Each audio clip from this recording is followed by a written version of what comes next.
hello. I'm here with a wrap up. So I've got books I've read, books I've received, and movies. We're adding movies into this now. So I didn't watch any movies last week.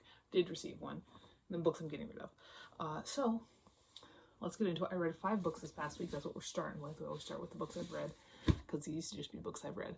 I am feeling very 2000s today. I'm wearing my Evanescence shirt and my pants are very 2000s. I've got like South Park socks, which is interesting. I don't know, maybe it's because I'm writing a Knots Boys book, even though it takes place in 2009, so it's not like super, you know. But so what I read this past week, it was a lot of hits. Honestly, I think only one of them I didn't like enjoy. So let's get into it. First up, I did reread Elantris by Brandon Sanderson, and I really enjoyed it. The first time I read this book, I was in high school. Brandon Sanderson was just starting to get super big on like BookTube and stuff like that, and I was, you know, not immune to propaganda, so I picked him up. I wasn't really into fantasy at the time, and he seemed like a bit of a slog. Recently, in the past couple of years, I have started re-picking up Brandon Sanderson and really enjoying him. So I think it's just safe to say that just 17-year-old Aurora just was not in the headspace to read Brandon Sanderson, which is stupid because he's very accessible, but I don't know. But Elantris is about this city that used to be like blessed by the gods, but then one day these gods that were in the city, they all like turned like almost dead and rotting, and now whenever somebody gets randomly turned into a god, which used to happen all the time, they turn to this like dead and rotting creature that is stuck in the ruins of this old glorious like place where they used to live. And we've got a new princess who's coming from a neighboring country who's, unbeknownst to her, her fiance has just gotten turned. There's also a lot of religious trauma going on here. Sanderson is a Mormon writer, but he is one of those ones where they don't like, he's very interested in exploring religion, but he's not really overt, like left behindy about it. But no, this was a very good book. I don't think it's my favorite Sanderson. I don't even think it's my favorite Sanderson standalone. I think that probably goes to Warbreaker. I'm only counting what I've reread recently, or read for the first time, I guess, in the case of the Accidental Wizard, whatever, Frugal Wizard, whatever, which I did read recently as well. But it is a very good book. I think it has some very interesting cosmere implications. I gave it 5 out of 5 stars. It was a fun time.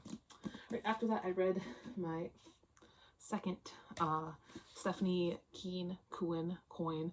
I don't know how to pronounce it, and when I looked it up, it just made me more confused when I'm through with you.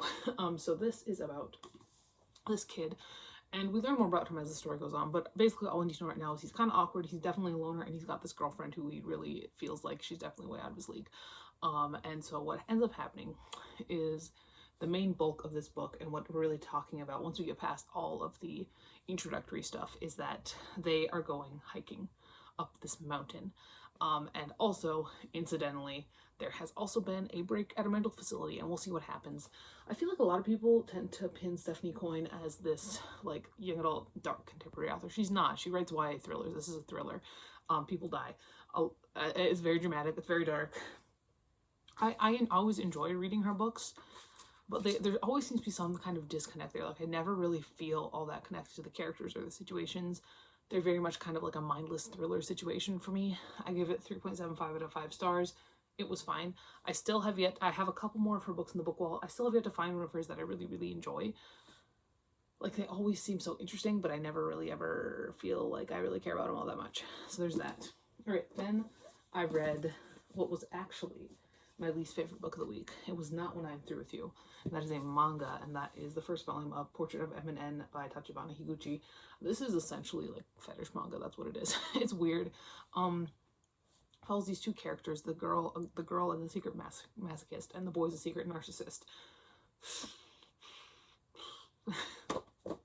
It's stupid. Like there's not really, it's older, and the art style isn't all that good, and the story isn't all that interesting, and the characters aren't all that interesting. There's a character who is introduced near the end that kind of tries to blackmail them, that's like deathly afraid of dogs, which I thought was kind of hilarious. But overall, like I own volume 2. I'm not going any farther than that because I'm just like over it already, and I only read 1 volume, so I gave it 2 out of 5 stars. All right. On the opposite end of old manga, one I really enjoyed, this is the first volume of Orochi by Kazuo Umez.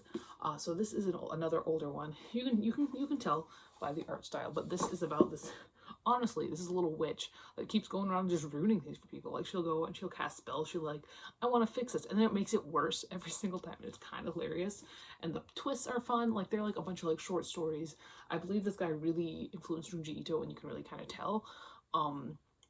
The stories in this one, the first one is about these sisters who hold like a terrible secret, and the ending of that one is honestly hilarious. I loved it. The other one is about this woman whose wonderful husband like dies, and Orochi, our main character, says that she's going to bring the husband back, and she just always constantly makes things worse for the people she's trying to help, and it's so funny. I love it a lot.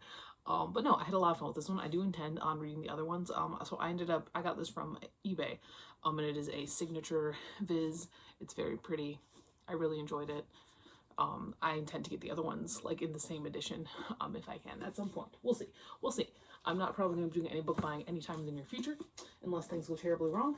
But we will see when that eventually happens. Hopefully in 7 million years, when the book wall is dead. All right, and the last one I read actually really surprised me, especially considering how stereotypical the main character is in this one. So I read Spin Me Right Round by David Valdez, which follows this kid, and he's mad because his school, which is really gotten a lot more progressive over the years, still will not allow him and his boyfriend to go to prom together. And then he gets hit on the head and ends up going back to 1985 when a gay student was killed in like a hate crime.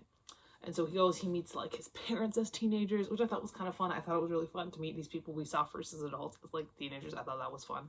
The main character is very, very flamboyant in a lot of very stereotypical ways, and a lot of times that gets kind of exhausting to read, but it was handled very interestingly, and I did enjoy it. I thought it was it was one of those books where I just kind of kept wanting to keep reading and keep reading and keep reading and keep reading, which I liked. I liked that a lot. So overall, I did think I gave this 5 out of 5 stars. I liked the characters. I wish we would have seen what happened to a certain character in the future, because she was one that we never saw in the like beforehand. I was kind of mad about that. I was kind of mad that we never saw what happened to her. But no, this was very good. Valdez is a very competent writer, and yeah, I enjoyed it. 5 out of 5 stars. So these are what I read recently. Let's get on to what I received recently. So I believe this is the bulk of everything I purchased, what was left over from October. First up, I do have a DVD. I have Beautiful Boy. So this was an Amazon Studios situation. So this is it. Technically, this is a screener, but there's a DVD of this movie in there. I don't use streaming services anymore. So there's that. And then, okay, so this first one I'm very excited about. This is A Harvest of Innocence by Dan Stidham and Tom McCarthy. This was Jesse Kelly's lawyer on the Westminster case, and I'm very interested to see what he has to say, because it's his thoughts covering the case, his thoughts figuring out like what actually happened and stuff like that, what he thinks. And I'm interested to see what happens, what ends up happening with that. All right, after that, I did get a sequel to a book I really, really enjoyed. I think I read it last year, or maybe earlier this year, I don't remember. But that is Waywarden by S.A. Harry. This is the sequel to Briardark, and I loved Briardark. Briardark kind of helped me realize that I do really, really love like survival horror and like terrifying national parks. And this is a sequel to that. So it says Truth and Reality Diverge. This series really does like play around a lot with like time and space, and it's really, really fun, and I'm excited to read the second book. It's a lot shorter than the first book, so we will see if it's as good. I hope it's as good, because the first book was honestly like so fun. All right, then I got some sketchy self-published romances. I got Captive by Jack Slane, which is volume 1 of Beautiful Monsters. I believe this one is like paranormal. I don't know a lot about it. I know this one's like a college one, For the Fans by Nyla K. This is huge. This is why most people I think read them on their Kindle. I did get a volume of manga. This is the second volume of Great Teacher Onizuka by Toru Fujisawa. I read volume 4, really enjoyed it enough to go back to the first one, so I have volumes 1 and 2 waiting for me at some point. This next one's going to seem kind of funny because I just got rid of the other ones in my on-haul that I have coming up here. But I did get the second volume of Eucharism. I have discovered now that I'm not really interested in finishing this up. I will read volume 2 because I have it, but I'm not going to get volume 3, and I'm not keeping them.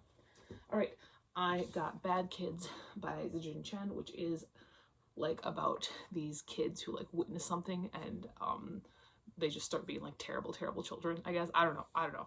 I think I heard a vague like comparison to Lord of the Flies, and then that's why I got it. That was just like, oh, wonderful. Kind of same with this one, I think. I've actually heard a lot of bad things about this book, but just the concept is so interesting that like I want it. And there's Wilderness Reform by Matt Curie and Harrison Query, which is about a group of like kids who like go into like one of those wilderness like reform camps, and like something terrible happens. And again, I've heard really bad things about this, but I really like really curious about it. All right, then I've got Chasing Pacuyo, I don't know, but this is about a closeted kid in a very rough school. So I'm sure it's going to be really kind of damaging emotionally. All right, I did get my Osama box for November. In that we had volume 1 of Licorice Recoil, volume 1 of Blade and Bastard, and volume 1 of Otaku Vampire's Love Bite. We'll see how these are. We'll see. So far I think my favorite Osama read that I've read is the first volume of I Want to Do Bad Things With You. I thought that was really fun. We'll see how these turn out.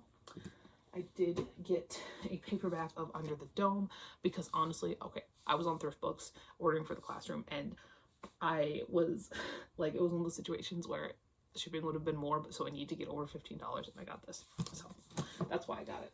I obviously already have a hardcover. I don't need it. So I got a New Yorker. I got November 4th New Yorker. I got another one by Zola. I got Nana, which is about a prostitute. Fun times. Zola's great. I love Zola. I got the November 11th New Yorker, which should be really fun, honestly. Love our symbolism there. I got a pre-order that I pre-ordered like way back in March, and it finally came in. That is Till Death Do Us Barred by Rose Black. I believe this has been out in like the UK for a while, but it just finally sent them out now, which is fun. And then my last one that I received is Sentimental Education by Gustave Flaubert, which I'm trying to dip my toes into more French authors. I know I love Zola. I know I love Hugo. Time to add some more. I still haven't read Dumas. I know. I still haven't read Dumas. I know I need to, but that's where we're at with that. And now the unhaul. Right, so I did go through one of my shelves, which is the majority of this is coming from. Not all of it though. I am getting rid of Spin Me Right Round and When I Am Through With You from my last, and the Portrait of Eminent from my last, from that most recent,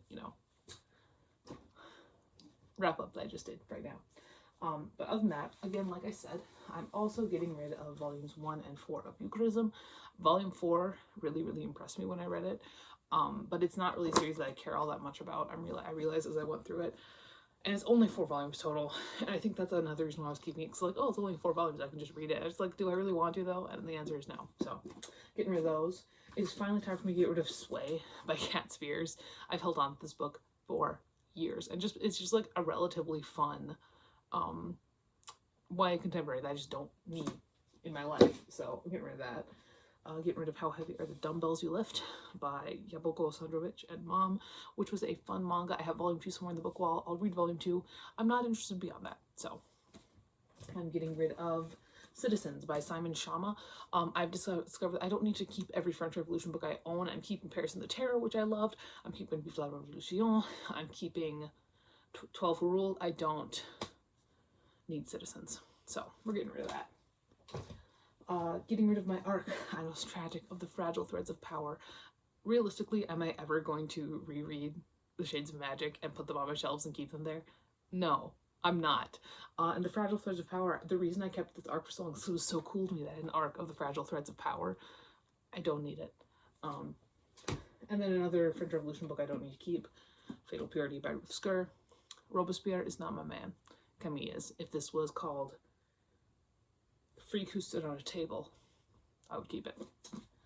And then finally, getting rid of I Want to Be Naughty by Mei Sakuraga, which I should have gotten rid of, honestly, the week that I read it. But yeah, that is that. That is my haul, unhaul, weekly wrap-up, what I read, what I watched, what I received, what I'm getting rid of. That's everything. I'll talk to you later, and goodbye.